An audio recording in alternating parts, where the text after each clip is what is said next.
ఒకటి కాదు రెండు కాదు 3 రోజులు దేశ రాజధాని మొత్తం స్తంభించిపోనుంది. వేల సంఖ్యలో పర్యాటకులతో కళకళ్లాడే ఆగ్రా మొత్తం ఖాళీ కానుంది. అడుగడుగు కాదు అణువణువు భద్రతే. ఫ్యాంటసీ మూవీస్ లో కనిపించే మాయాపుర రిపబ్లిక్ డే నాడు దేశ రాజధానిలో కనిపించబోతోంది. అసలు ఈ స్థాయిలో భద్రత ఎందుకు? అమెరికా అధ్యక్షుడి పర్యటనకు ఎందుకింత ప్రత్యేకత? ఒబామా పర్యటన వల్ల భారత్ అమెరికాకి ఏంటి ప్రయోజనం? యావత్ దేశం చర్చంతా దీనిపైనే ఇప్పుడు.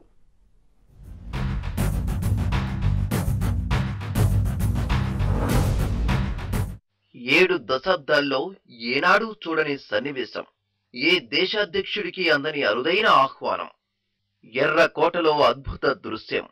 అవును, ఈసారి గణతంత్ర వేడుకలు ఎంతో ప్రత్యేకతను సంతరించుకోనున్నాయి. అమెరికా అధ్యక్షుడు ఒబామా వేడుకలకు హాజరవుతున్నారు. దేశ రాజధాని ఢిల్లీ, ప్రముఖ పర్యాటక ప్రాంతమైన ఆగ్రాలో ఆయన పర్యటించనున్నారు. ఎందుకింత ప్రత్యేకం? ప్రపంచం దృష్టిని ఆకర్షిస్తున్న ఒబామా భారత్ టూర్ అంతరార్థమేంటి అంటే చాలానే కనిపిస్తున్నాయి. రెండు దేశాలు బంధాన్ని బలపరుచుకుంటే చైనా దూకుడుకు చెక్ పెట్టొచ్చన్నదే ప్రధాన లక్ష్యంగా కనబడుతోంది.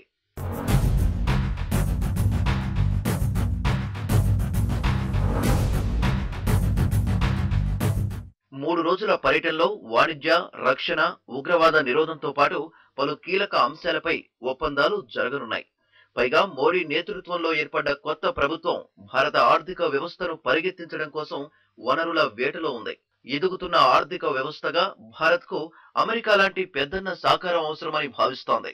ముఖ్యంగా ఇంటర్నేషనల్ న్యూక్లియర్ సొసైటీ వంటి వివిధ వేదికల్లో మనకు సభ్యత్వం దక్కాలంటే అమెరికా వంటి అగ్రదేశాల మద్దతు చాలా అవసరం. రక్షణ కొనుగోళ్లలో అధిక శాతం అమెరికా నుంచే జరుగుతున్నాయి. దేశీయంగా ఆయుధ ఉత్పత్తిని ప్రోత్సహించాలనుకుంటున్న ఈ సమయంలో ఇరు దేశాల మధ్య సత్సంబంధాలు తప్పనిసరి. ఇంధన ఉత్పత్తిలో కొరత ఎదుర్కొంటున్న భారత్ సోలార్, న్యాచురల్ గ్యాస్ వంటి రెన్యూవబుల్ ఎనర్జీ రంగంలో అమెరికా సహకారాన్ని కోరుకుంటోంది.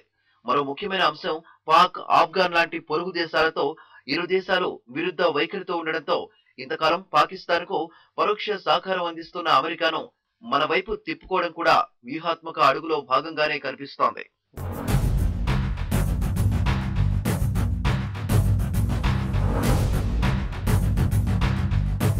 ఒబామా పర్యటన ఒక్క భారత్కే కాదు, అమెరికా కూడా కలిసొచ్చే అంశమే. మోడీ పగ్గాలు చేపట్టిన దగ్గర నుంచి భారత్ లో పరిస్థితిని యుఎస్ జాగ్రత్తగా అంచనా వేస్తోంది. అందుకే 10 ఏళ్లు దోషిగా చూసిన ఎన్నికల ఫలితాలు రాకముందే ఒబామా స్వయంగా ఫోన్ చేసి అభినందించారంటే అర్థం చేసుకోవచ్చు. ఇప్పుడు మోడీ పిలవగానే సంప్రదాయాన్ని పక్కన పెట్టి రెండోసారి పర్యటనకు రెక్కలు కట్టుకొని వాలిపోతున్నారంటే భారత్ నుంచి ఏం ఆశించారో అర్థమవుతోంది. గ్లోబలైజేషన్ యుగంలో భారత మార్కెట్లపై పట్టు సాధించాలంటే ఇక్కడి ప్రభుత్వంతో మైత్రి అనివార్యమన్న విషయం అమెరికాకు తెలుసు.